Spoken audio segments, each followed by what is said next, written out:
Ladies and gentlemen, welcome to the first plenary panel entitled Balkans 2025.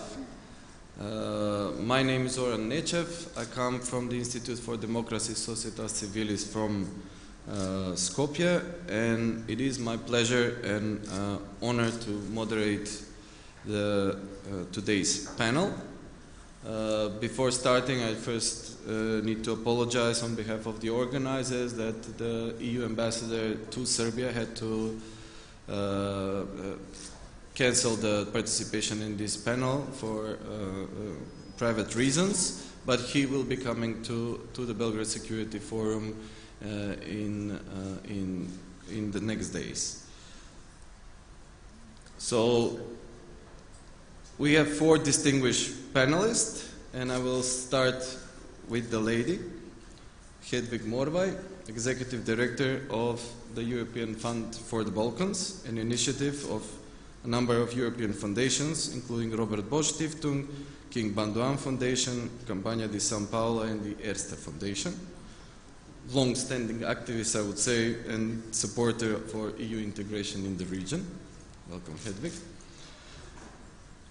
Mr. Robert Cooper, from the European Council on Foreign Relations, and also a visiting professor at the London School of Economics. He has worked for more than 10 years for the European Union High Representative under Javier Solana and later Catherine Ashton, and also, at least for me, very important author of the book Breaking of Nations. Then we have Naim Rashidi, the Executive Director of the Balkan Policy Research Group, with rich experience in conflict resolution, inter-ethnic relations, institution building, and EU integration. Welcome, Naim.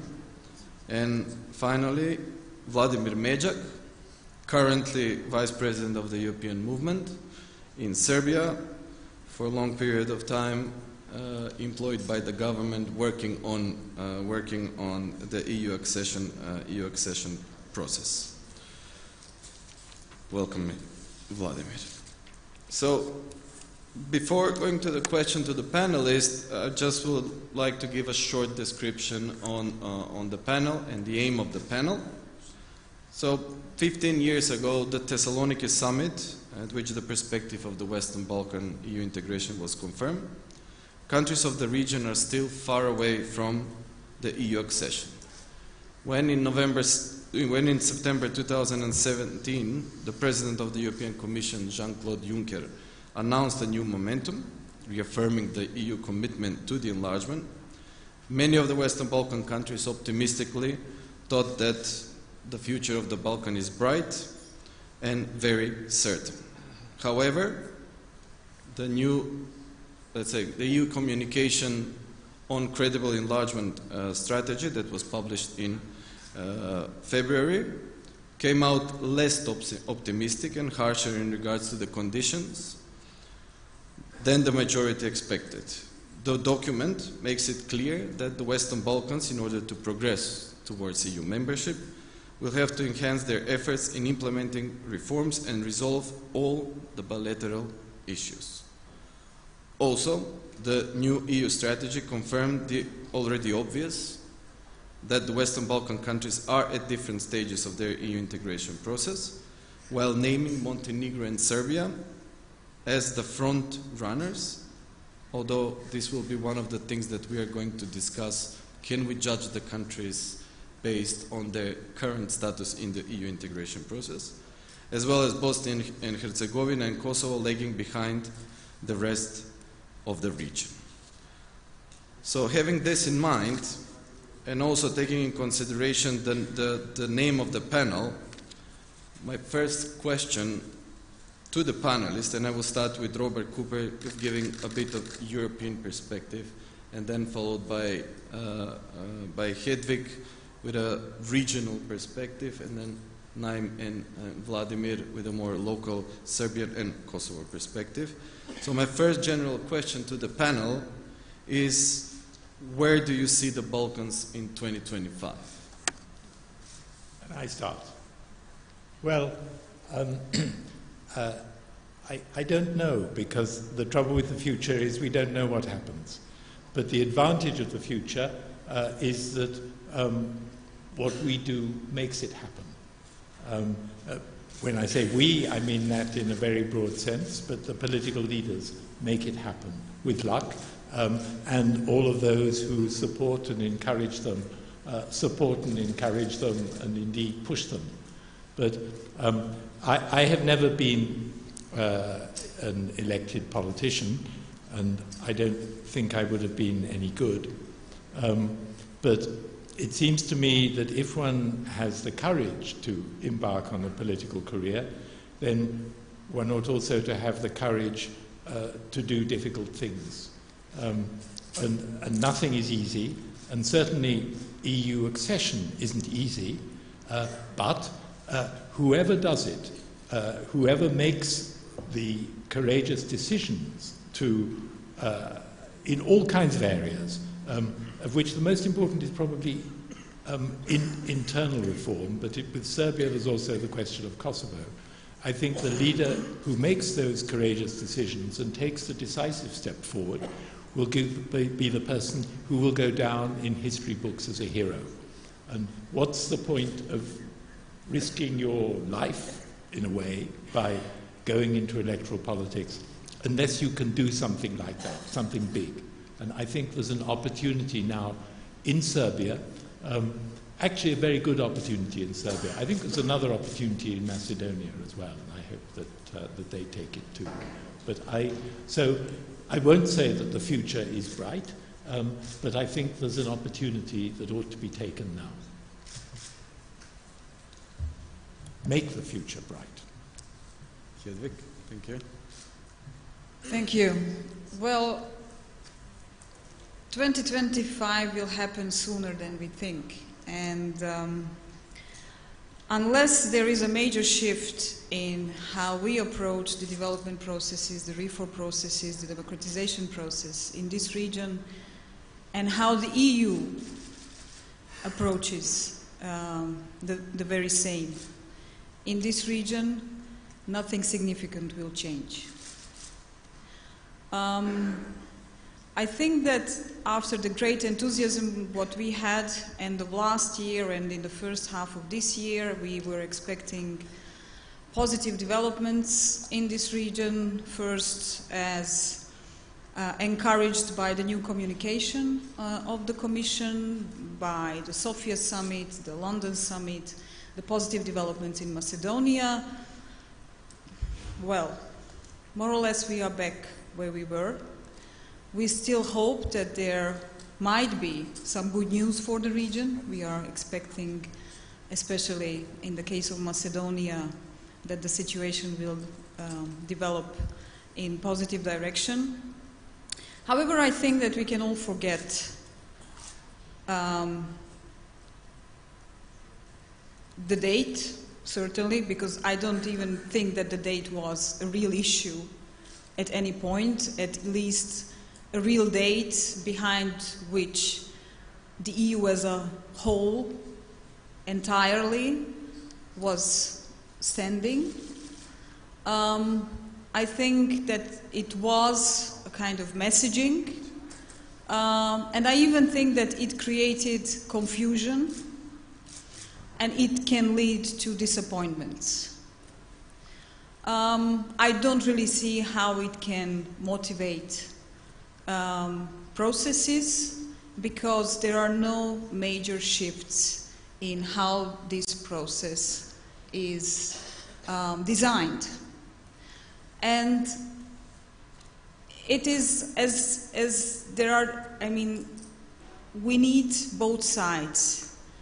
We need two for tango, and we need the region and we need the EU with its all capacities to demonstrate that there is strategically a clear European perspective for the region, and we have to see how this region can deliver. We were arguing together with the Balkans and Europe Policy Advisory Group for years now that business as usual does not deliver.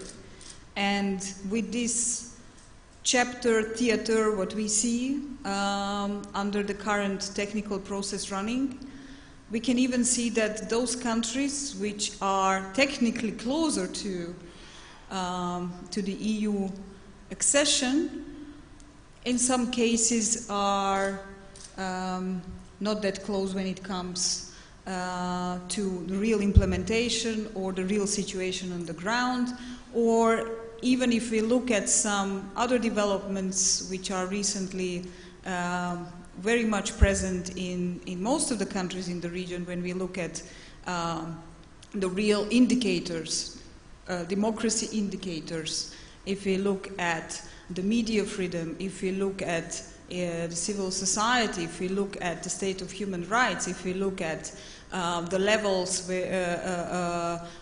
to which state capture can be observed in some of the cases, we see that the technical process is not really showing the real developments in these countries. Another question is, I mean, what kind of an EU accession does the region imagine? What would fit to the needs of these countries, and what would fit to the capacities of these countries? Because the real question is how to improve the well-being of the citizens of these countries and how to make this process happen. And the question is also into what kind of an EU we think we will integrate. Because the EU which will be out there one day when we will be ready to join will be quite different from the one what we have right now. And then there is a third issue which relates to the need that we contribute to the debate which is focused on how the Union can evolve and move forward. Because it's only natural that we care about the structure which we are aiming for. So we should get integrated. We should, first of all, get proactive in getting integrated into this debate in order to develop this future European project, to contribute to its future development in order to be able to integrate into a structure which will fit the needs of all the countries which will be in there. Thank you very much. Thanks a lot. Honored to be back again to the BCF. 25 is very close to reach by numbers. But European Union and our elites in the government in the governments of the Western Balkans are telling us that, to the people, that probably it's impossible to reach 25. Second thing is, last year we concluded that 2018 and 2019 would be a window of opportunity. Last week, a very important EU official told me in Brussels, I hope 2019 does not exist for the Western Balkans, because there will be nothing positive to conclude. The enlargement strategy, and which includes 2025, if we want to read 25, means number of steps. Prespa agreement implemented, an agreement between Kosovo and Serbia, comprehensive agreement between Kosovo and Serbia, reform making, advancement of reforms, and EU willingness to open up the doors for the Western Balkans. This is the 4 that leads to 25. Prespa probably will move on. Still, people are confident. There's no sign, good sign of Serbia-Kosovo agreement. The independent review report that is coming soon on the rule of law and reforms is becoming very negative, will be very negative, particularly on Serbia.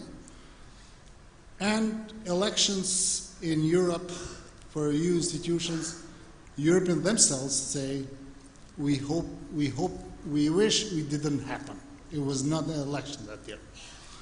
And it offers oblique prospects for 25. And even if some segments of these 4 elements would move forward, the strategy, and I heard back in Brussels again last week, is that yes, there are front runners, there are second layers and third layers, but one cannot move far if the others lags. In other way, if Serbia does not conclude the agreement with Kosovo, it moves on, Albania and Macedonia will suffer even if they implement the Prespa agreement, because the conclusion in June will be not very positive. And then let alone what happens with Kosovo and Bosnia.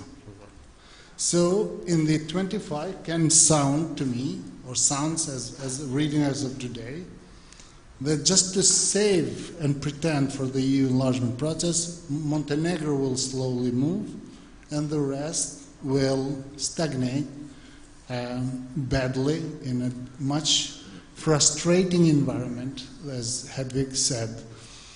To change that, this negative note, we need to see radical changes among us first, the Western Balkans, and then also with the institutions, the new institutions. I think the EU official was right. 2019 brings a huge amount of uncertainty. Thank you. Vladimir, maybe a bit more optimistic approach, or? Well, then you should have called somebody else. Like everybody said, 2025 is just around the corner, so there is no time to lose. The problem is that neither Serbia is pushing hard enough, from my perspective, neither European Union is pulling hard enough. If we continue down this road, you sent me in email what would be the perspectives for 2025. Under current regime, we would open all chapters in 2021. So that's not a good perspective for any negotiations, because then that process is not the process anymore. It became a permanent stage. I must just say, we have developed a paper, 12 tips how to improve the enlargement. Not to catch 2025, which was our original idea, but to make enlargement possible in any case. Because current methodology of running accession negotiations, in my opinion, would not do the trick and would not lead to enlargement at the end. Progress report in 2018 said that none of the countries in the Western Balkans is above grade 3 on the scale 1 to 5 on the readiness for EU membership. That's 18 years after the stabilization and association process has begun. Serbia is negotiating for 5 years, Montenegro is negotiating for 7. So basically, this shows that the process is not running its course. It became a permanent stage. So first, in order to change that, we gave 3 tips, and I believe that that is something that has to be done in order to finish with enlargement. First, methodology has to be changed. I'm not going to elaborate how, but this way of running accession is not going to work. Then funds should be increased, but should be increased in a smart way to enable for all the reforms necessary. And third, and most important, the rule of law must be the final benchmark for accession. So there is no playing around with the rule of law in the Western Balkans. EU has to become, actually to be even stronger agent of the change for the better.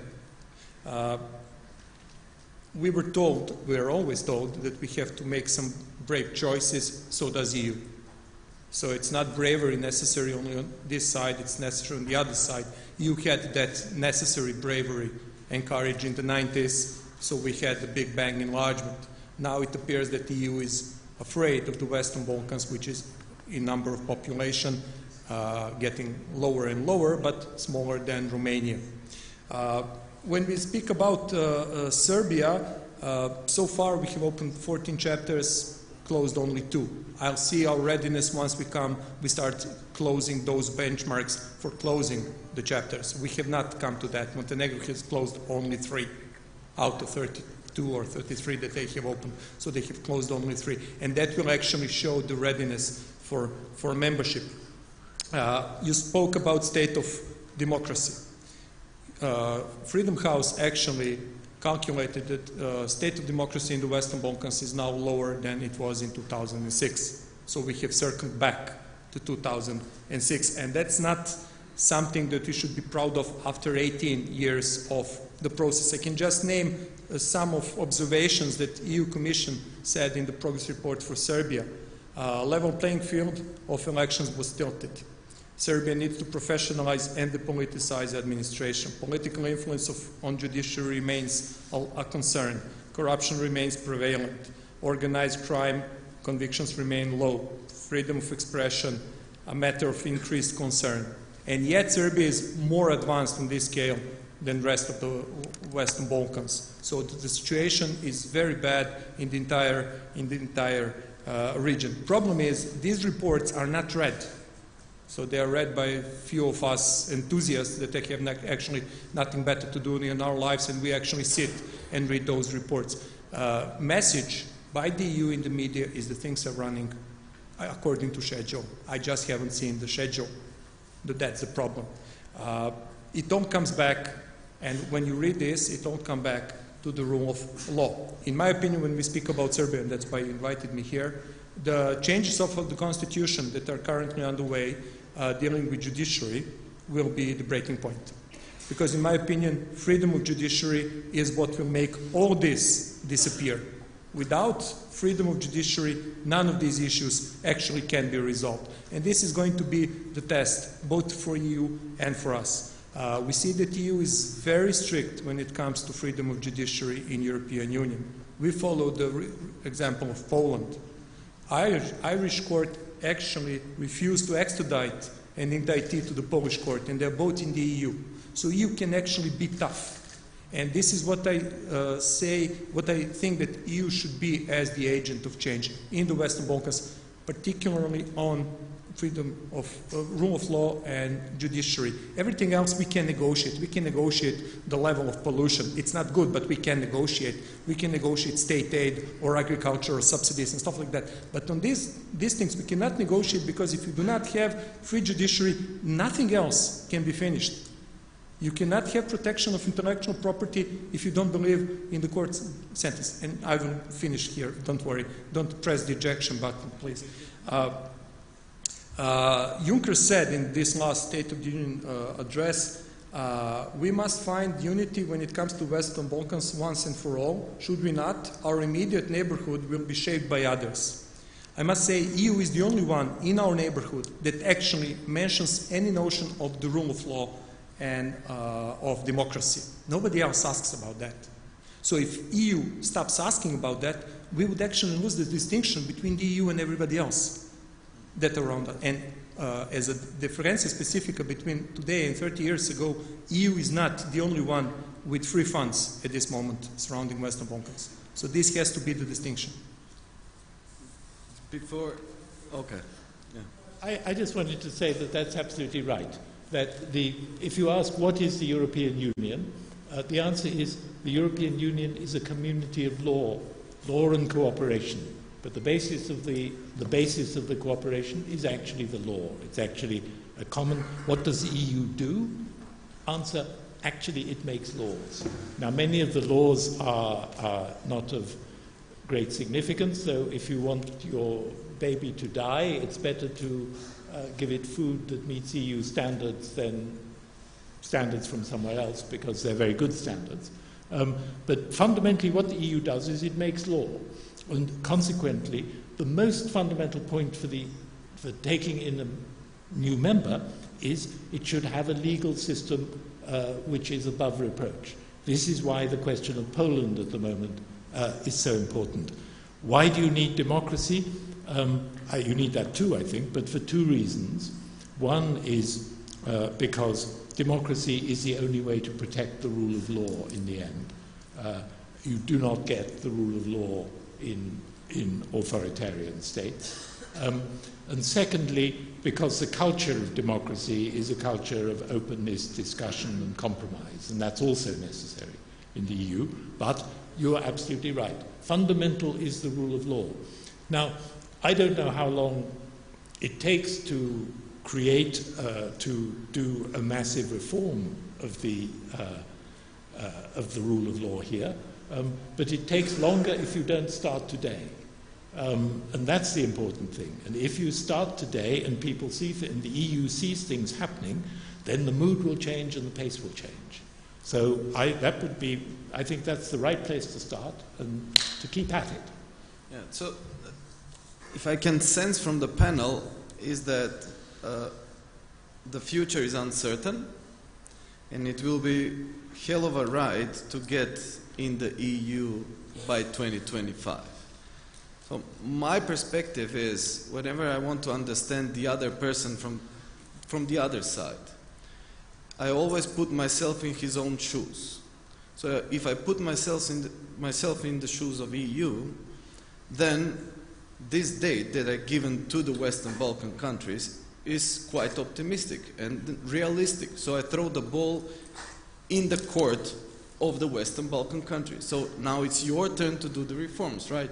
This is the date that I have provided. Now it's up to you to implement, and these are the rules. So in this sense, is the EU realistic in proposing this date as a best case scenario, or you think that it's just something that, imaginative and it does not motivate enough the countries from the region? Any of you can answer the question. I can just repeat, let's forget the date. It was never serious, in my opinion. And it's not possible, because the region is not delivering based on the process which is in place, and the EU is not ready to change the approach towards this region, not only because it is not open at this moment at all to deal with this region, and not only because it is not getting encouraging messages from the region and real results coming from the region, and sincere reform processes delivering, but also because the EU is in a certain state which understands a set of challenges which are very, very difficult and very dramatic in some cases, and which will reshape the EU significantly. And these are the realities. I mean, let's discuss the Balkans in a different way. We cannot discuss the Balkans only with its formal EU perspective, sticking to the very same narratives. I mean, I hate to repeat myself, but you know, this dance of this game of we pretend, you pretend. For our political leadership, it's fine because they have their own agenda. For the EU leaders, it's fine because the enlargement fatigue is of course present in all the EU member states. And again, I mean, the EU is facing serious challenges, and it is inward-looking, and it should be inward-looking because it has to get fit to the 21st century and to become a project which will be able to integrate new member states, but we have to do the job, obviously. So, you know, if we continue banging on the door the very same way we are doing it, you know, we can prolong this agony forever, and maybe the EU will support prolonging this agony because it suits also the developments which are happening there, but the life cannot stop in the region just because of the fact that the EU accession process will take ages. It will. But we have to develop these countries thanks to the accession process, given opportunities and to the instruments which are in there, but also in spite, I would say. We have to look around and see what opportunities are out there which do not necessarily depend on how close we are to the EU or to depend on the instruments which the accession process is giving to us. We have to see how the region can really develop, and in the crucial areas which will make the life of its citizens, the region, decent. And then, of course, we will start discussing brain drain, we will start discussing the difficult conditions under which people live in these countries, and we can discuss, I mean, even in what kind of a shape these countries would be one day they would catch the EU train. How could we function in that system under the current development path we are going through? I mean, we have to realize that if we, when I say we, these countries, the leadership of these countries and the citizens of these countries, that we have to make life decent, and that we have to get this region in a good shape, as good as possible, in spite of the EU accession process. And we have to find ways, and we have to be innovative. Hey, I mean, there is a whole world outside. I mean, it's not only the region and the EU. Let's look at what's happening in other regions. How will we catch the development train? Why can't we find something in an area where the region with joint forces can become contributing to the economic processes, to use some advantages which are out there, to find ways how to make this region work and how to make this region develop, but in a completely different way than it was, than as it was approached so far. Yeah. Yeah. From a European point of view, Serbia and Macedonia have all the capacities to make the reforms, need reforms. But there is a huge distrust on the willingness of all of us, of the leaders of the Western Balkans. And the leaders, our leaders also distrust the EU. And we people distrust them both, most of the leaders. And with this level of distrust, because we're knocking on the door with the same, to the doctor, going to the doctor with the same virus all the time, it doesn't get a cure. And I think partly is right. It's a lack of willingness. And we need to see a big shift on the willingness of the leaderships of the institutions of all countries to make these reforms. And if it's not 25, it's 27. I think if the Western Balkans really transforms, they make peace agreements, they improve regional cooperation, and they make real efforts to improve rule of law, good governance, EU cannot keep staying deaf. So it has to move on something. dates will be hard to say, to judge, depends on the future, Cooper's future unpredictability, but it will be somewhere. Today, we think will be probably nowhere, or will be the same as today in 2025. That's the worst scenario. Robert, can I pose a question to you? What do you, in your opinion, do the Western Balkan countries' political elites share the same values with the ones on which the EU is based? And if yes, I want to know, do they practice them in the accession path? Do they implement them?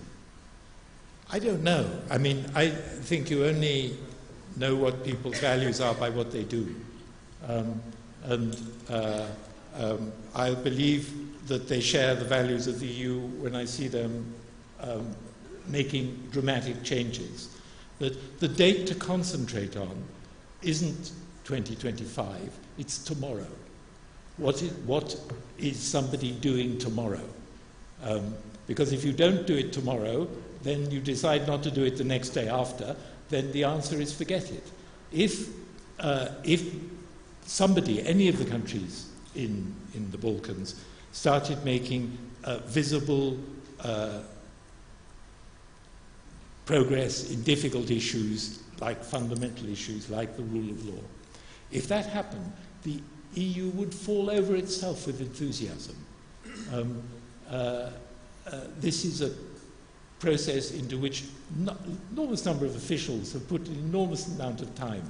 They don't like writing these negative reports. They would be delighted if something was happening. So if you do that, then you get a whole different momentum gets in. Actually, if I go way back, one of the reasons that I was very enthusiastic about the Serbia-Kosovo dialogue to begin with, and I still think it has got lots to do, is because I thought, look, if we can move Serbia forward, that will really give Bosnia a shock, and maybe they will start doing something. If one country could shock the others by actually making some real progress, and shock the EU by making some progress, that would change something, and it can be done. Go and ask the Baltic states how they did what they did, because they started from way back, but they tore lots of things up and started again, and did it. It can be done. But it starts tomorrow, not in 2025. Vladimir, we are saying that the countries from the Western Balkans are knocking with the same stick to EU's door. And we're commenting on the design the whole accession process goes. But then, if we look at the state of democracy in Serbia, for example, and then the way, for example, the law on state budget was adopted in 2018, or let's say the respect of division of powers, we have in less than a year 236 questions posed by the MPs to the government. None of them was responded. Or to go how many criminal cases connected to the government officials are really conducted. My question would be why the EU should change the design when you cannot fulfill even these criteria that are already set there, and you're still knocking with the same stick on our door? Well, if the design worked, we would not be in that situation. That's the reason. The process of integration is intended to push and pull the country closer to EU standards and not allowing it to go backwards while opening chapters. That means that we have this connection between reality and the process. 5 years is a lot of time. So if we want to accede by the end of 2025, we should finish all accession negotiations by the end of 2023. That means 5 years. 5 years is a lot of time. You can do a lot. That's more than a full mandate of a government. One full mandate. In one mandate, you can do term in office. You can do a lot of things. But the thing is, how are you pushing them? Are you pushing them in a proper way, in a proper direction? That's why I'm saying that the methodology should be changed. That means that more pressure, okay, now I have to say what I mean by changing methodology. Giving time limits to both sides, EU and acceding country, for certain activities. For instance, screening process runs for 18 months. You should not wait for 1.5 years or 2 years for screening reports from the European Commission to proceed further. Then, EU should not wait for acceding country for 2 years to submit a negotiation position, because currently, for instance, Serbia submitting accession negotiation positions for chapters in which we got invitations to do so 2 years ago. So those time limits actually will shed the light to the public of the speed of the process. So this is too technical for this kind of debate, so I'm not going to go into details. But this would actually put more pressure on the government. I think that the 5 years is a really long period in which you can do a lot of things. A lot of things can be done. Particularly, you can amend the constitution. We are in the process of so-called amending the constitution for more than 1.5 years. We have the fourth version of that, and we are still nowhere close to the ending of the process, and it should have been ended in December last year. So this is the speed of Serbia. So is the EU clear enough in saying and portraying and recognizing the state of play, if we take state capture, for example, but not exclusively in Serbia, but also in the other countries? I myself, coming from Macedonia, it needed a lot of time to recognize first that the country is in impasse. That was the first wording that they used in the reports. And afterwards, the next year, when we had already a full political, institutional, economical crisis, to recognize that there is a state capture, as it was the first time that it was used for a candidate country. And afterwards, we have seen the very same wording in the EU communication. But what I'm missing is that I haven't seen, and I haven't seen the Commission mentioning the word state capture, or at least the elements of the very same state capture in the other countries of the region. So is the wording clear enough in order to push the countries to do reforms, or we need kind of a clarity that was provided with the Pribe report? In my opinion, you should demonstrate that it is not happy with the pace of accession as it is today. And how many years did pass before you mentioned anything was wrong in Macedonia? A lot. So it was basically win-win situation. Then they don't object, Macedonia doesn't object, and years go by. So we should avoid having years going by without actually raising any alert on negative developments. Capture state does not develop overnight. So it's much easier to prevent from getting to that situation than from actually then going back once the state capture is there. So, question for the remaining three panelists. Do you think that the time has come to introduce kind of a Pribe report for the remaining countries of the Western Balkans? I mean, Which is, just to clarify, which is a report commissioned by the Commission to an individual expert or rule of law team, as it is mentioned. So it's not a regional commission paper. So it's a paper commissioned to someone else to do it. It worked for Macedonia because it was a candidate country, and second, it was chosen to be German.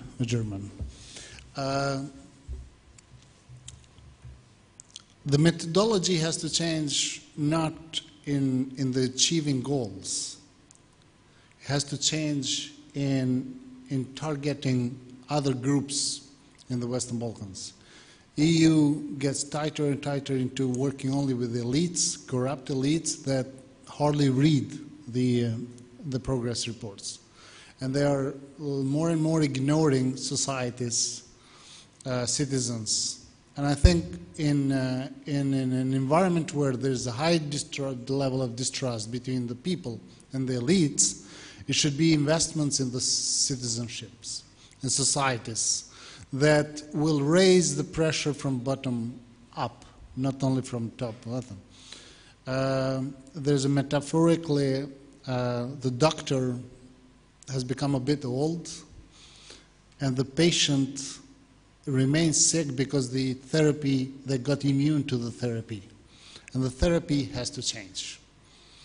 It's not, we are not looking to compromise with the requirements and chapters, is the methodology of the therapy has to change.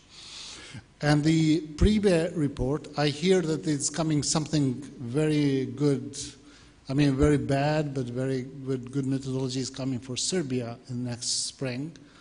And they should be put to all countries, and not only for EU, because when I asked some officials in Brussels why are you doing this for Serbia, say we as a commission we could not do it. We could not say what we should be said, and we contracted an independent reviewer. And it should be said to please to show to the member states more correctly, fairly the situation. And we want the other way, bring it, report, document it, and bring it to us, to the societies. Not to member states, to the societies. So then give us the means, the people, the means, citizens groups, not NGOs, okay? The means to fight for a Pribe report. And like in Macedonia, the Pribe report, majority of citizens heard about the Pribe report, right? Learned about the Pribe report.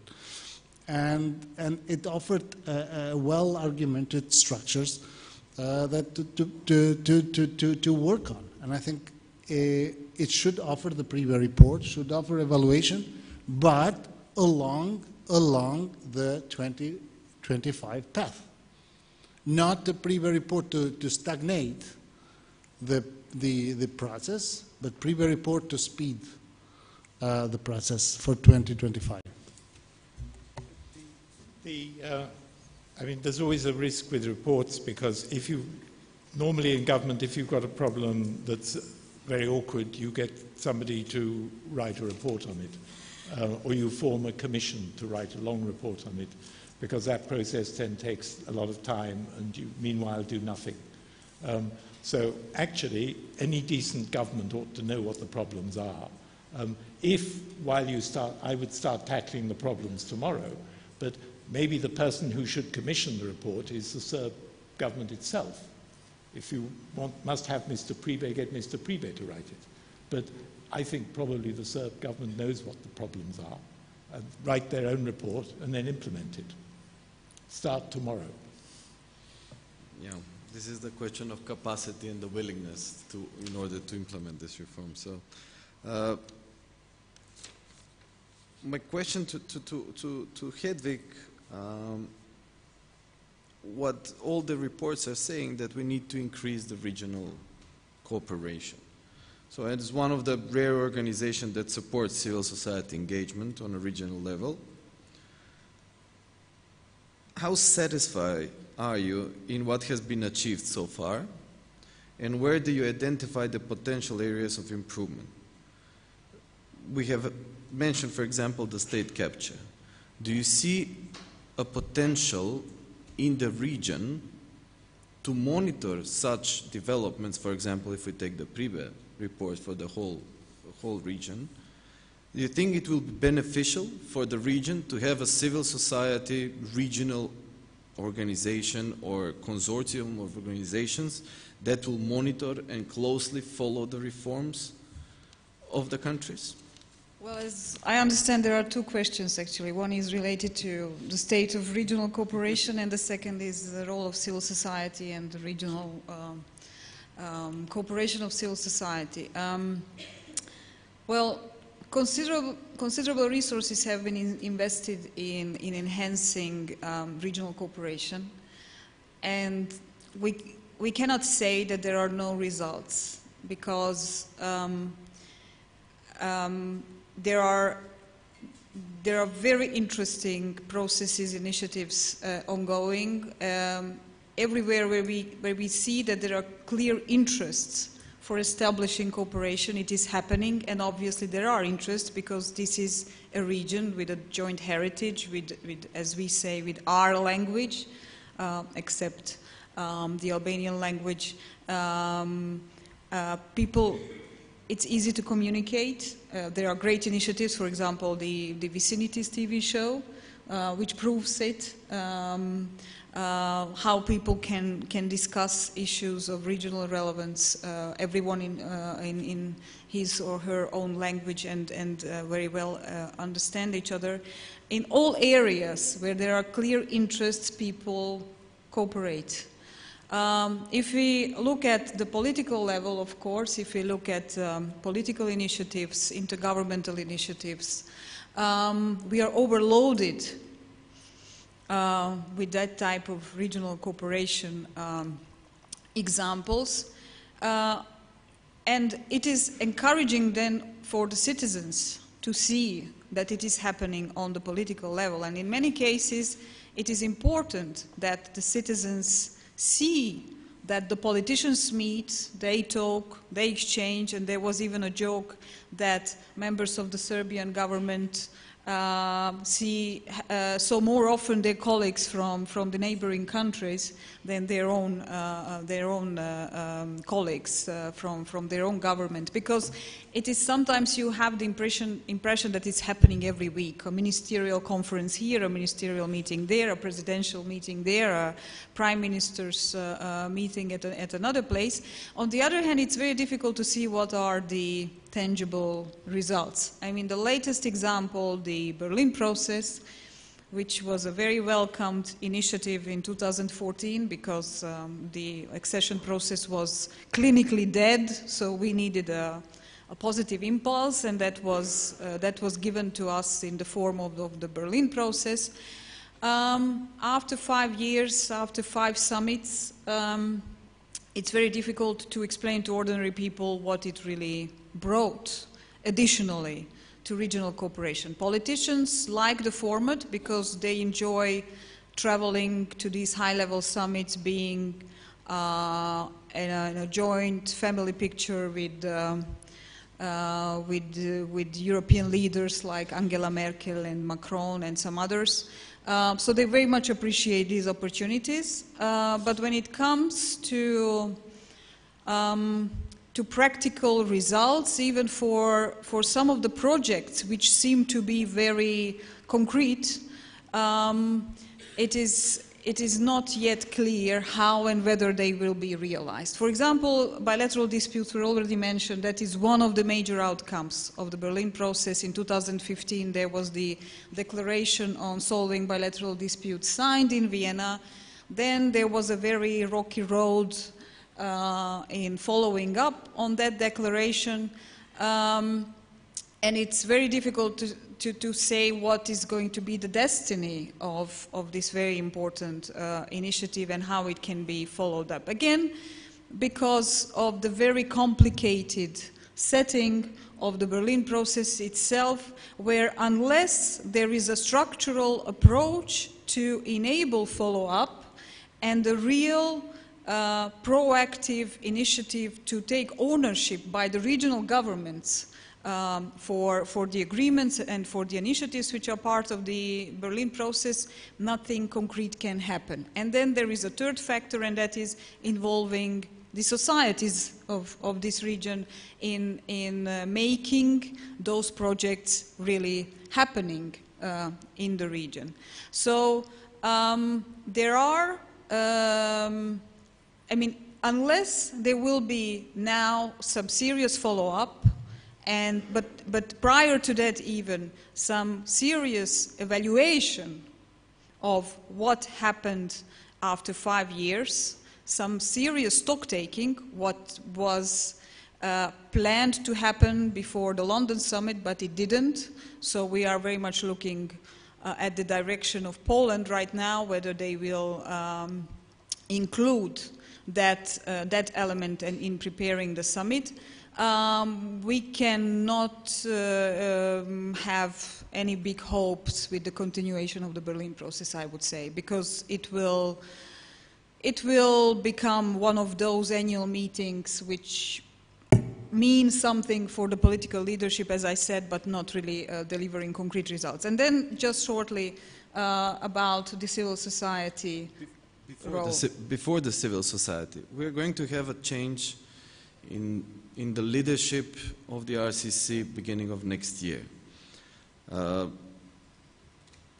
Can the civil society recommend kind of an increased and more structured dialogue on a regional level to the RCC in order to help the new president? How do you see? Because it's also part of the, let's say, it can also get involved in stock taking of and the results that are produced by this regional intergovernmental organization. We have a proliferation of government regional initiatives, and God knows what are they doing and what kind of results they are producing. It's even difficult to map them on a sheet of paper.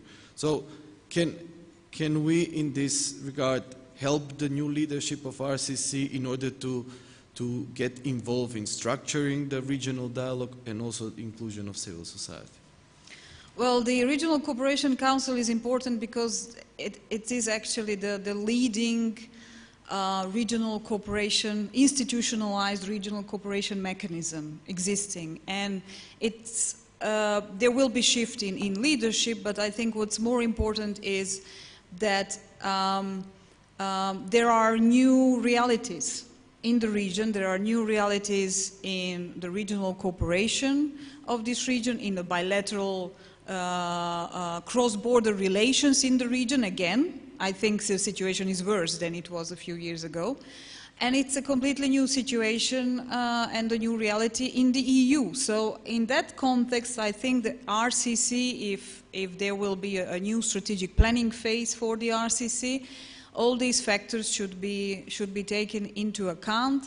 And finally, the RCC should get closer to the citizens, because I think that was not happening so far. And the civil society, in the end. Do you see a space that regional approach towards tackling issues, for example, of rule of law, can be dealt on a regional level? Well, you know, I don't think it's a real question because it's happening. There are regional initiatives, there are think tanks, there are policy organizations, there are watchdog organizations who are trying to do that. It's, there is a question of means, and generally the state of civil society in the region, the state of non-governmental organizations, the level of support to that kind of activity. So it's a very, very complex issue. The need is there, the will is there, the actors are there, but how to make it really happen, that's the question. Thank you. Moving on from the regional perspective more to let's say, local, national level, and to Kosovo and Serbia. Last month, the European Parliament voted in favor of visa-free travel for Kosovo citizens. The number of votes endorsing the positive decision was higher than expected. 9. Is the visa liberalization for Kosovo the only tangible results for the foreseeable future? What is your opinion? And even that, if it happens. So it's very uncertain that it happens, and brought the process enormous frustration among the people. I have 13 staff, and the only one that I travel freely, and I need to take them some to Brussels next couple months. I'm struggling to set appointments for visa for the very competent people who studied abroad, most of them. It's and then Kosovars have to read their foreseeable European perspective in the enlargement strategy. Along with Serbia, they have to make an agreement, comprehensive agreement. There is some reading in Kosovo that we are not in rush, that Serbia is first in rush, But probably it's only fewer years difference, and doesn't matter. In the context of enlargement, that difference really doesn't matter. Serbia is in a rush this year and next year. Kosovo will be in a rush because they both, if they make no deal, will live in a deep, dangerous status quo. And in the context of Kosovo that needs accession and membership to international organization, will be a very challenging perspective. I think what Koper said earlier also, examples are echoing. Prespa agreement was an echo, at least for the Kosovo, was a big echo. I understand here was a bit different, and I think people and citizens and elite and structures of the states are getting that message that is possible. Yes, it's a context, it's very different, but there is a desire, regardless of the political disputes and fights, there is desire to give an end to this unresolved issue with with the hope to bring opportunities to allow people to deal with the real issues of homework, state building, and moving the place and the country forward. It was soon, probably the visa liberalization is still uncertain that will happen. Soon it will happen at some point, but soon people will understand that it's far from enough from per aspect. This is why it should focus on the four things that I've listed at the beginning: agreements, reforms, and EU offerings, what the pulling power will be. That is very important. We risk seeing blocking each other, even if some deserves and merits.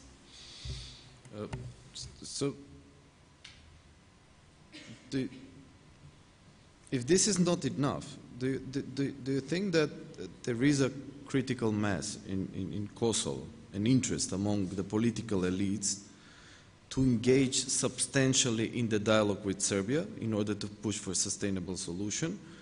Or let's rephrase like this, do you foresee the political leadership in the country that is ready to work towards building trust in the relations with Serbia? Because what we have seen in the case between Macedonia and Greece, trust is essential to move forward. So, do you see it?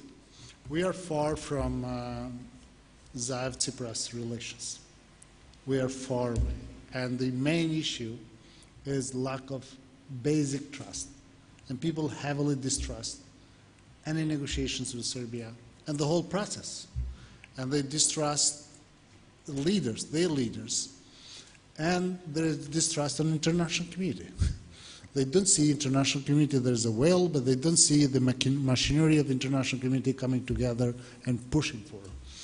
And the process is not there. 7 years of very difficult dialogue has lowered the trust, has increased distrust in this dialogue process. And we suddenly expect an agreement by next year. Day by day, we see more and more distrust in the process. I think when people see, and politicians also see, a visible process, which this time they have to be part of it, unlike before, that was designed by others, this time they have to be part. When they see a process, a visible process, they will take part and they would work to, hopefully, to resolve. I think both leaders here and there are hiding behind unwillingness of the people. It's not true. People want to see this resolved on both sides. Just one sub-question. Do you think that there is a comprehensive approach, so all political leaders in Kosovo are united behind one idea and one position in the dialogue with Kosovo, with Serbia? The political conflicts in Kosovo are for other reasons, not because of the dialogue with Serbia. There is no winner and loser in the issue of dialogue with Serbia. Nobody of them lost or won something on the topic of the dialogue with Serbia. The political disputes are from 2010, began with difficult elections. And look, Kosovo is slightly different. It's a process of state building with much more openness, a deregulated openness, and lots of room for fightings. But it's this fight and disagreement is not linked to the process of the dialogue with Serbia. It's personal, political, and the system, the way system operates. They have shown 2 times in the past that they come together when it comes to the dialogue with Serbia, and I think they will do it again at some point, and they see a process. They disagree on potential outcomes, but it's largely comes out of the fear that the undefined process can risk what they have achieved. And they will have to come together to work in the process that actually will conclude. The process of the dialogue with a desire to conclude it, with investments to conclude it, it's more important than whatever, or the formulation of the outcome that will eventually be agreed by all sides. That Kosovars have to be prepared for the process. And frankly, these days, Kosovars have to be prepared also what if dialogue fails, which is quite likely. You wanted to add? Yes, I wanted to add, also following up on what Naim was now elaborating on this bilateral issue. In many cases, it is much easier to solve bilateral disputes in a multilateral setting or approaching them, and that is why this declaration on solving bilateral disputes was initiated within the Berlin process. So it's a very complex issue, however, because there are many different types of bilateral disputes. There are some which are already there in the drawers and they must be just signed, and there are some others like the Kosovo-Serbia issue or the Macedonia-Greece issue, which are way more complex. So we cannot generalize. However, there can be a positive setting where there is a certain kind of motivation and push for working step by step on coming closer. And these kinds of settings can be also contributing to this trust building. You know, if you enable these actors to meet and to discuss issues in a different way than when they would eventually meet only bilaterally under huge pressure, when only concentrating on that certain problem, I think it can contribute to the process. So I would just like to add a final word, and it also then relates to the regional cooperation issue, because this is the regional cooperation. I mean, that is why we insist on regional cooperation, because it's very difficult to imagine how this region can develop without regional cooperation. So we have to realize that the regional cooperation is a tool. It's not the goal in itself. And we should not treat it as some objective out there which was put by the EU or some other external actors in order to make our lives even more difficult, in order to have one more requirement. No, it is in our own interest. So we should use all the benefits and advantages what the regional cooperation can offer to solve such serious issues, approach such serious issues, but also to develop and to initiate processes which can contribute to developments in different areas of the society. And therefore, because you asked me concretely about RCC, I think what could be an interesting task for RCC is to redefine regional cooperation for the next phase and to start building regional identity as a modern European regional identity, as it's happening in other European regions within the European Union. I mean, we should, of course, we work on reconciliation, on trust building, on facing the past, but we should build a new type of modern regional cooperation and regional identity which fits again into this European idea about regional cooperation and European identity. So just RCC is a part of the same failed therapy and has to change drastically. Yes, it's a regional cooperation that has offered has facilitated the environment for resolution or beginning of resolution bilateral disputes. Still, issues are bilateral. Greek Macedonia was bilateral. Kosovo Serbia is bilateral. Two governments, two states, call it whatever, two nations have to come together, sign a treaty, a peace, for the past and for the future. They have to resolve themselves. That's the only way they'll convince people and Europeans that they want to drastically and dramatically change. As it is a bilateral issue, so we move to Vladimir now. Do you think that is the knot tightening around Serbia in sense of the need to deliver results on Kosovo as part of Chapter 35? Also, its relations with Russia and therefore the lack of convergence with EU in regards to foreign policy. So do you share this opinion on, or can you elaborate a bit more on this important issue? Well, it's not my area of expertise, but I must note that in our negotiation framework with the EU, it said that by the end of accession negotiations, Serbia should sign a binding agreement. So as far as our accession negotiations is regarding, it's not even close to finishing. So pushing the deal before, I think it could be beneficial if the deal is good. So it's much better to do it before than rather later. But artificial time frames can actually have a negative effect if we push some things before the nature run its course. So some things cannot be done before their time. And in that sense, of course, I support the dialogue. Of course, in order to build trust, you have to obey what you have signed. So implementation of things already signed should be the first step in building the trust for the next phase. So it's also something that has to be monitored. And it is a bilateral issue, but EU is a chapeau of everything. So EU should also support implementing what has been already signed in order for both sides to see that agreement actually is bilateral agreement. The pressure is rising when we speak about Russia, but it's all connected to the first issue of Kosovo. So once those issues, the issue of Kosovo is being resolved, things will fall into its place.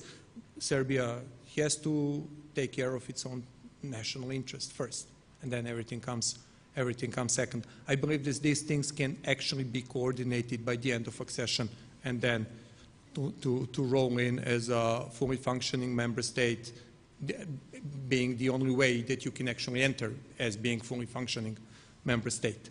But we are also speaking about the process. Like I said, 5 years is a lot of time for positive developments and for negative development. We can remember 10 years ago the bilateral relations between Serbia and Croatia. Imagine those relations now. So you cannot. But in 5 years, in 10 years, you might also have again relations like we had 10 years ago. So time is of essence, time is important, but artificial time frames can have negative effects. Okay, thank you. And before opening the panel for questions, I will finish with Robert.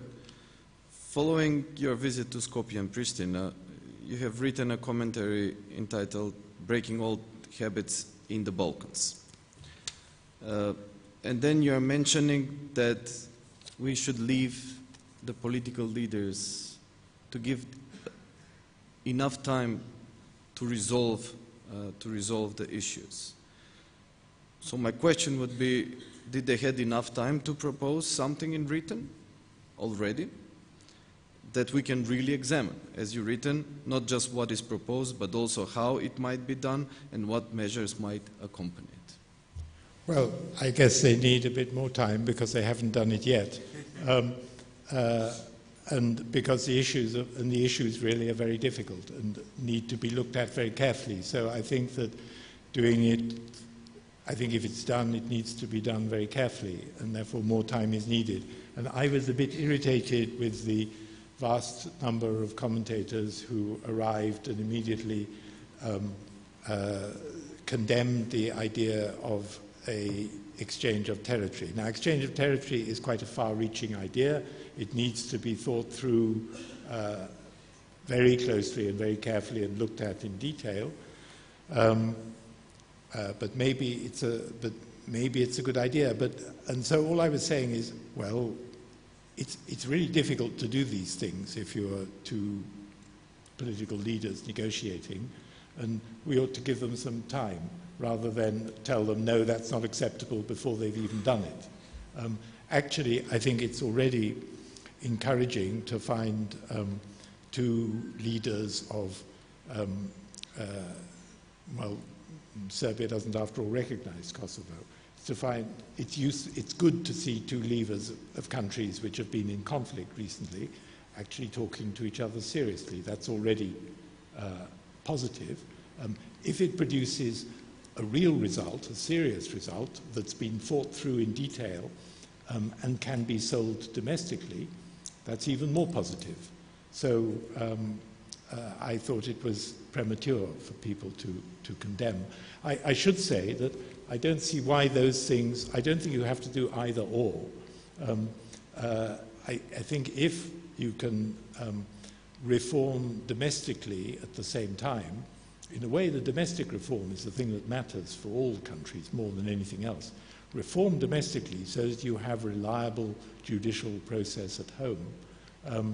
That increases people's confidence in the agreements you make. These things go together, but do them all. Don't do one and then say, because particularly negotiation between Serbia and Kosovo, well, that depends on two parties. Reforming Serbia, that depends on one party. Reforming Kosovo, that's pretty complicated, but nevertheless, that's doable.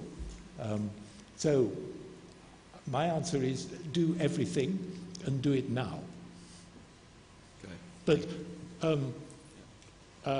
I would say if you look at the end of this process, the EU's vision has always been of the whole of the Balkans being in the EU, and that includes Kosovo. So the EU, when Serbia gets close to the point of becoming an EU member, the EU will start recalling what happened with Slovenia and Croatia, because Slovenia was a kind of model member of the EU. It was a real example of what a new member should be like, until the question of Croatia joining came up, when it suddenly started behaving in a very odd manner.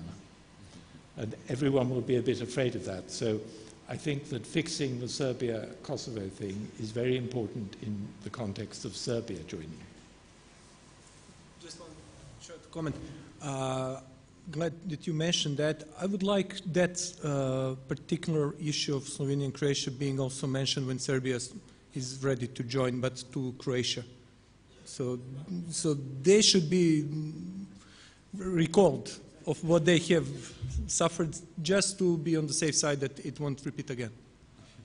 Yes, well, I hope that people have already told everyone. Okay, so thank you very much. Now I will open the floor for questions. We have approximately half an hour for questions. The way I will do it, I will collect 3 questions, and then the panelists will have the chance to answer the questions. But before asking the question, please present yourself and to whom you address the question. So. Simonida first, and then you, sir. Good evening. My name is Kurt Bassiner from the Democratization Policy Council, also the University of St. Andrews. My question is mainly to Ms. Morvai, but any other people who would like to field it would be welcome. I mean, it sounds like, and I've experienced this, there are constituencies for liberal democratic values and rule of law in all these societies in Western Balkan 6, and we heard many of them last week in Skopje.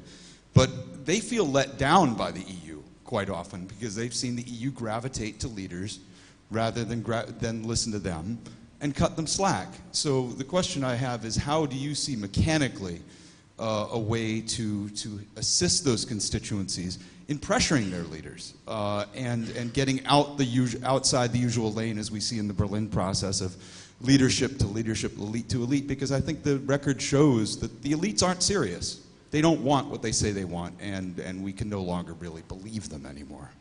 Thank you. Thank you. Simonina Kaczarska, European Policy Institute from Skopje. My question is primarily to Mr. Kupa. I loved your last point on do everything, do now.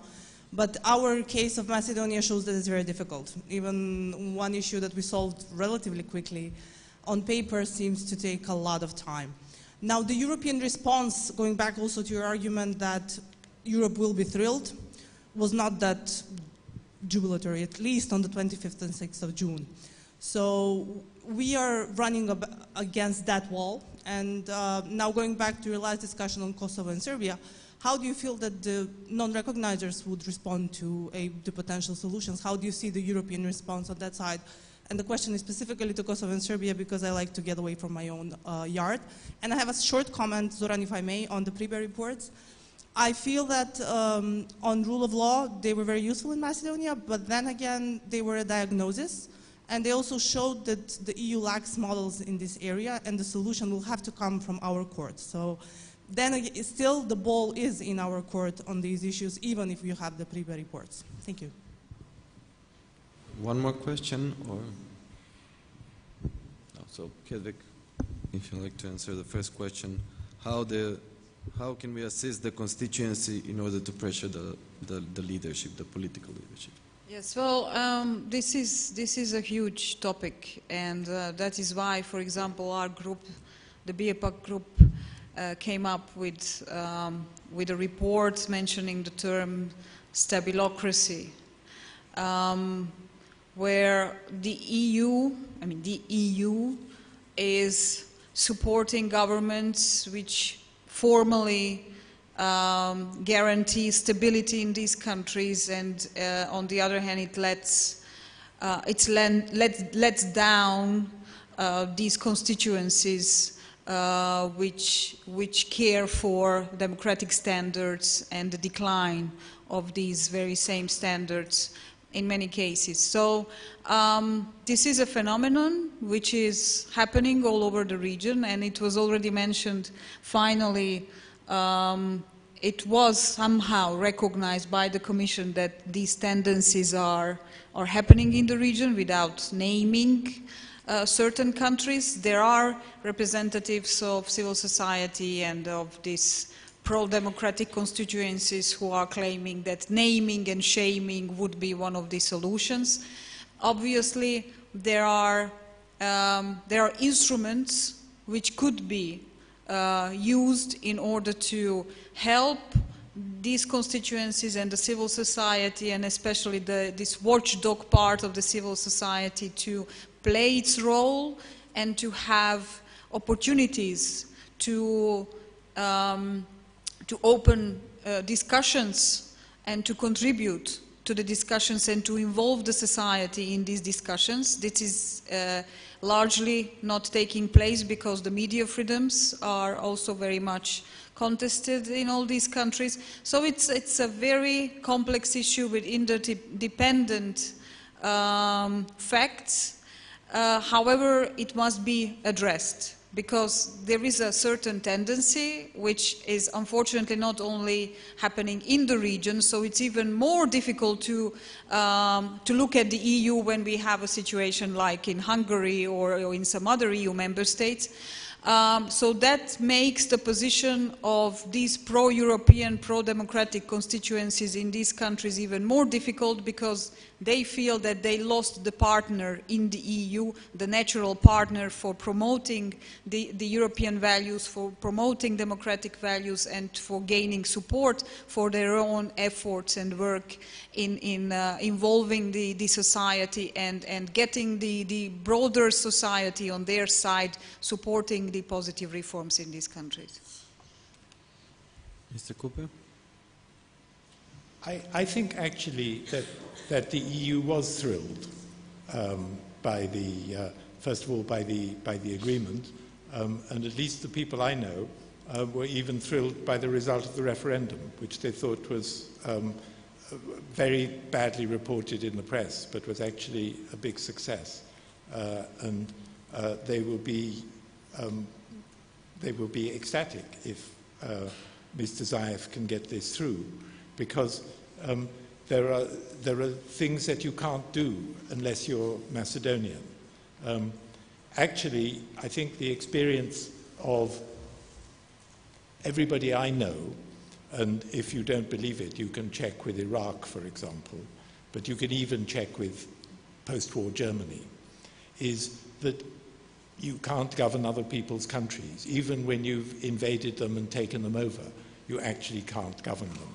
The British occupation of authority in Germany was always frustrated, because actually the only people who could solve the problems of Germany were the Germans.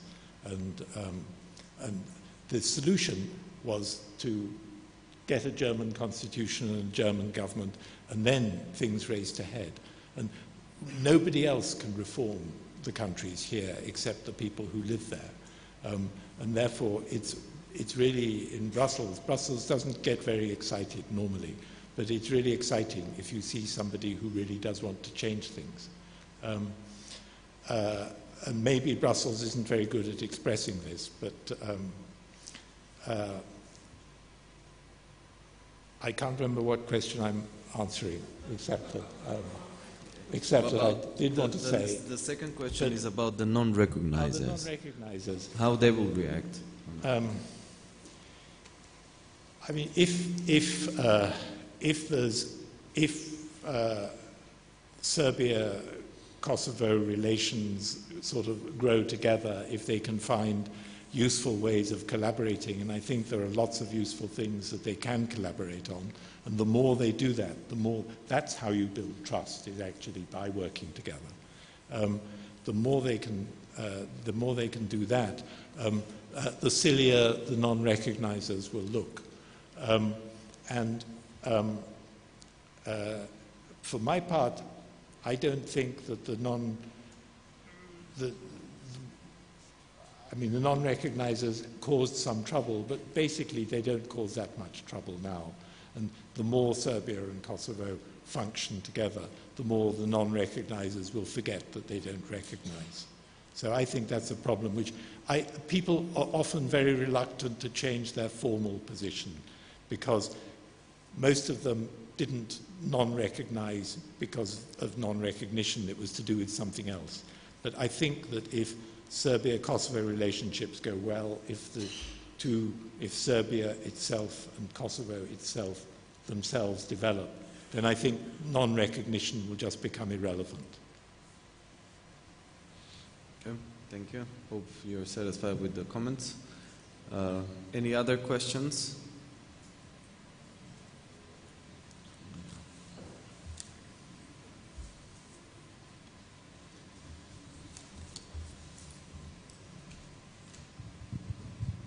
Thank you very much. My name is Petar Živković. I'm from Faculty of Political Science. I wanted to ask, I just glanced at this room and it seems to me that I'm among the youngest participants here. 10 years ago, we didn't have concepts of non-liberal democracy. Right now, we got as data in one research that 76% 6% people in Serbia don't believe in judicial system in Serbia. And in 10 years, I wanted to ask you, in 10 years, what will persuade young generation, my generation, to remain on European path? What will European Union give to them if we don't become part of the European Union in 10 years? Thank you. The question is... The question is... Okay. Question is maybe for Cooper or Morway. I would like to hear. Yeah. Yes, sir.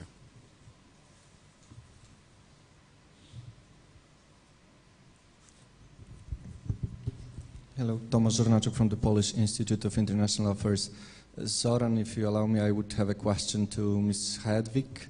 You mentioned that there is a bad need for an evaluation within the Berlin process, so we have to look what has been done and what achievements we have and what definitely does not work within the process, and that the Polish government should do that, because otherwise it will be just another meeting with a nice picture at the end of the meeting.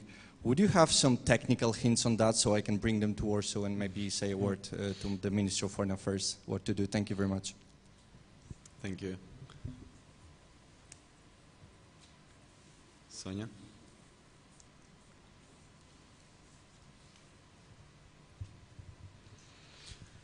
Hello, Sonia Stojanovic-Gajic, Belgrade Center for Security Policy. A question for Mr. Cooper.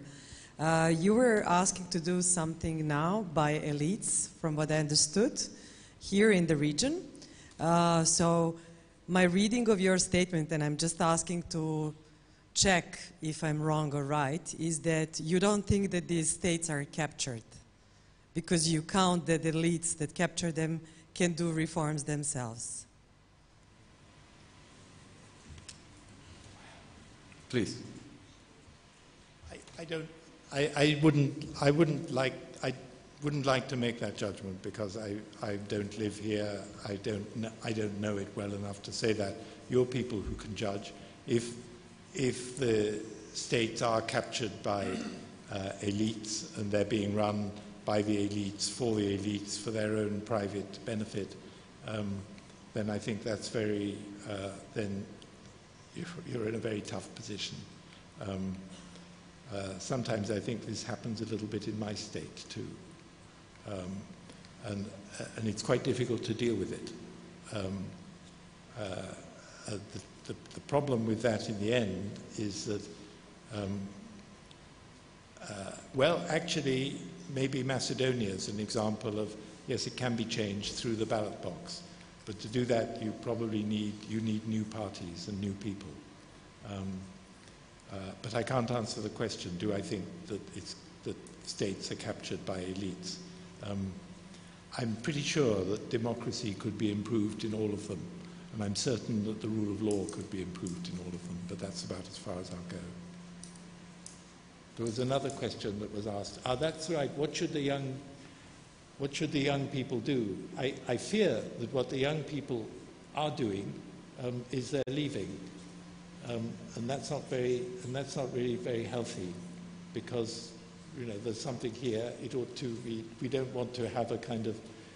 You don't want the Balkans to become the kind of wastebasket of Europe. How do you do this? I don't know. Get after the government. Get into the government. Form new political parties. If the government doesn't do it, then do it yourselves.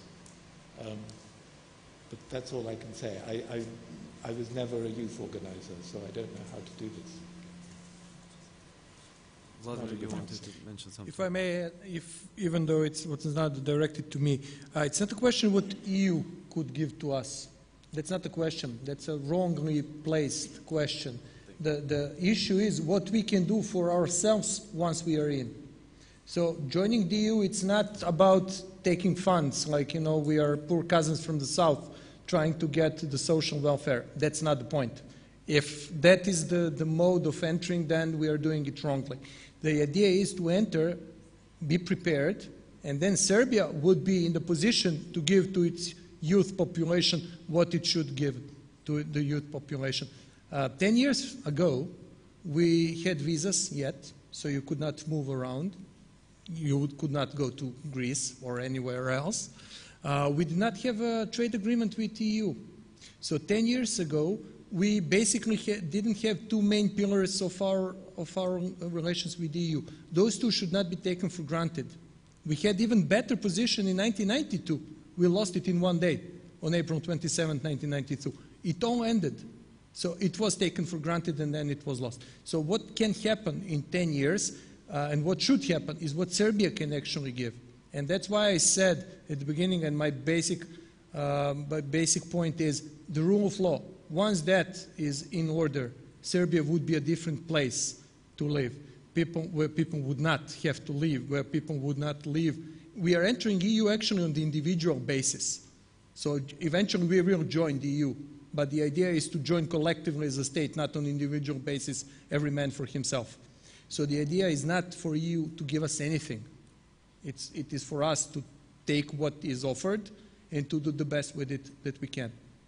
Maybe I can add something to that. I think maybe there are things that the EU could do.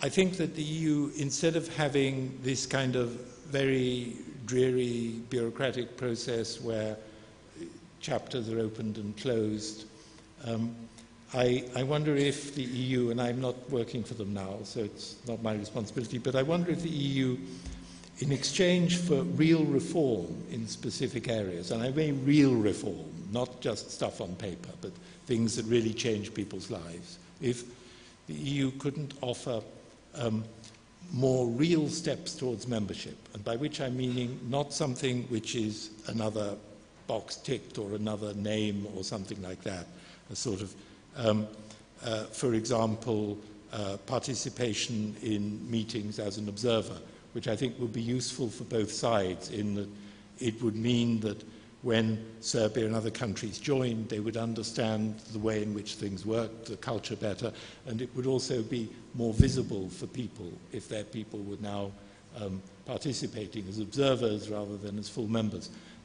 So I think there are, it might be possible to invent stages like that, but when I say real advances in exchange for real reform, I think probably it has to start with the real reform because the EU needs to be shocked into believing that somebody is serious about joining the EU and not just doing it because it's sort of a fashionable thing to say in the region.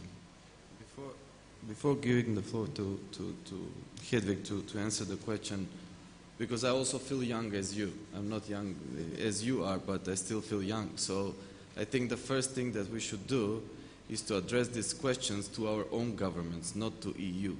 Yeah. We elect those people and they need to be held accountable to us. Yeah. So not the EU. The EU is here to help, to facilitate, but we should address all these questions to our own governments. So Hedvig. Yes, thank you. Well, a lot has been said already about this question. However, I would like to add, even if the EU falls apart tomorrow, we have to solve these problems. So that's why I'm insisting that we have to define and design our own development path. And right now we have the EU accession instrument with its guidelines, with its very comprehensive structure, with the financial means to do the job. But even if it was not there, we would have to do the same job because we want to live in different kind of states. So if we, and why I'm insisting, even though the ball is in our courtyard, and obviously we have to deliver, but why I'm insisting that there should be also changes on the other side, because the process has proven that it's not delivering, and it was already stated many times today, in the way as it was anticipated. So if after so many years the approximation to the EU, on the other hand, is not really showing real developments, we have to change something, and the EU has to change something.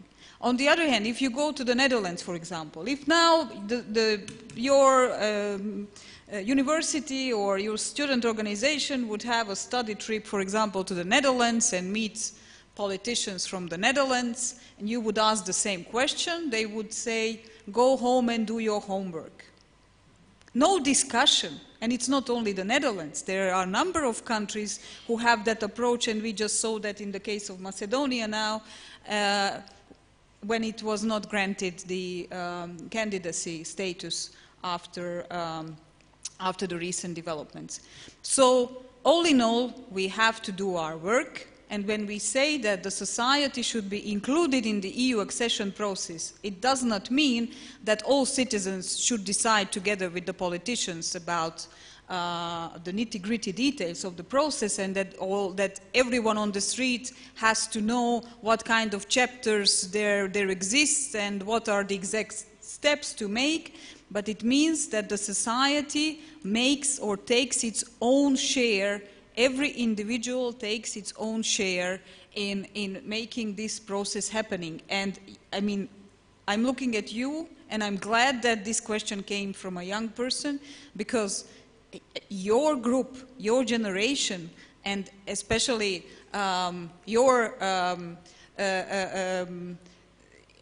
you as students have even bigger responsibilities, because you have so many opportunities to get engaged. And especially now with the new media, with the interconnections at all levels, with communication channels open everywhere, with all kinds of ways for getting active, it's very important. And then to the other question about the Berlin process. There is a monitoring process ongoing with regard to the results of the Berlin process within the civil society of the region. There is the Civil Society Forum, which is linked to the Berlin process, which is tracking and monitoring the results of the Berlin process, and there are also a number of NGOs all over the region who are doing very important work, having annual reports on the results of the Berlin process, organizing conferences, opening up issues and organizing discussions about how the Berlin process could be improved, what could be the contribution of different actors to the Berlin process, etc. So there is a huge existing material and data which could be very easily taken over and used for a very serious evaluation if there is someone who is taking leadership. And that's someone, and why I was mentioning the Polish government, because it is only natural that the hosting government makes this step, because it has the legitimacy to do that. And it would be, in my view, the only serious approach to organizing any following summits, because it became obvious that the process is growing without any strategy, without taking into account the real needs even in the region. Its agenda is getting broader and wider, in many cases dictated by the interests and needs of the hosting governments or the other EU member governments participating in the process. The regional governments are not really showing ownership and not really showing the capacity to influence the agenda setting. So a serious stock taking and some clear data and analysis on what has been done and how it could be exactly continued, at least in some directions which already showed results, could help. Thank you. And one more question in the back from Stephen, and then we will close the panel. Thank you for an interesting panel. Stephen Lokman, SEPS, Brussels. I wanted to ask Mr. Cooper whether he's perhaps not too starry-eyed about the EU's positive response to any shock and awe that may come from the region. Fundamentals first, rule of law and reform of the judiciary have been mentioned already. A country which hasn't been mentioned so far by the panelists is Albania, where exactly with the introduction of constitutional change, a whole set of laws and bylaws, an incredibly tight vetting process is underway, already 10 months in producing results. Yet we've seen a delay in decision-making, and Hedvig referred to the position of the Netherlands. France, too, of course, has been stepping on the brakes in delaying a decision about potential opening of accession talks with Albania.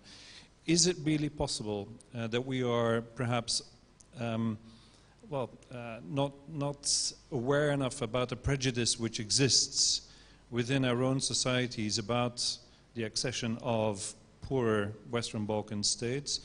And are we not perhaps underestimating also the ability of individual countries to move forward in this enlargement process of the Western Balkans? Me, and I'm not sure that I'm really very well placed to answer it, because I'm actually not in Brussels at the moment, and the people that I know in Brussels are mostly enlargement freaks. So maybe this is a kind of a limited section of Brussels society. But I would only say that the EU does.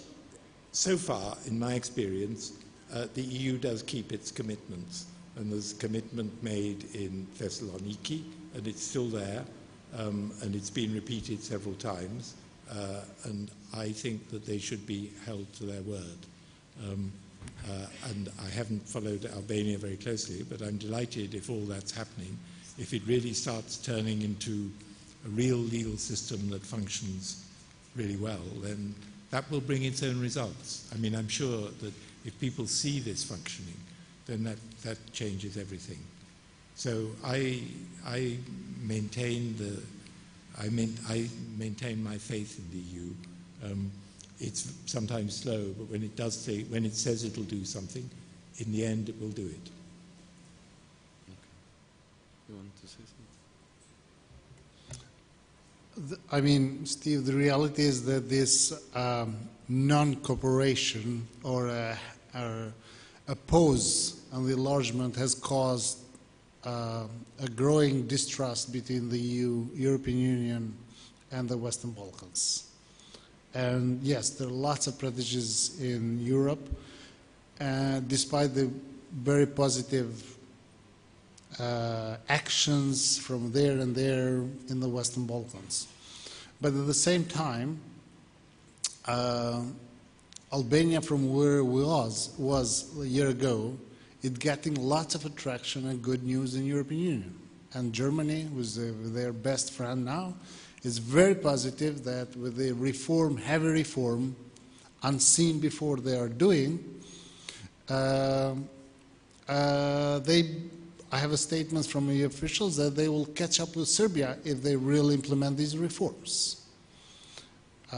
So a year ago, this was no friends of Albania in Europe, and now there are some, but there are still lots of doubts. I think there's still huge amount of misreading of each other, and that. This is why we need the mainstream process of 25, bringing all these initiatives within the same framework, within one framework, that we clear clouds. We come to one reading of what fundamentals first are, and which are getting now on paper, what bilateral issues are, that moves on. Now I see the European Commission wants to repeat same thing, something similar to other places. And actually, they got a complaint from some other countries, including Serbia, why Albania is doing this, so that they're afraid that EU could ask something similar to Serbia and other countries. So it's slow, but it's only a year, and we have to see next year, 2018, whether this becomes real. But if it becomes real, then Albania clears up its path toward the accession talks. Thank you very much. As we have used all the time allocated for this panel, I would like to thank the panelists and the audience for the patience, and please join me in a round of applause for the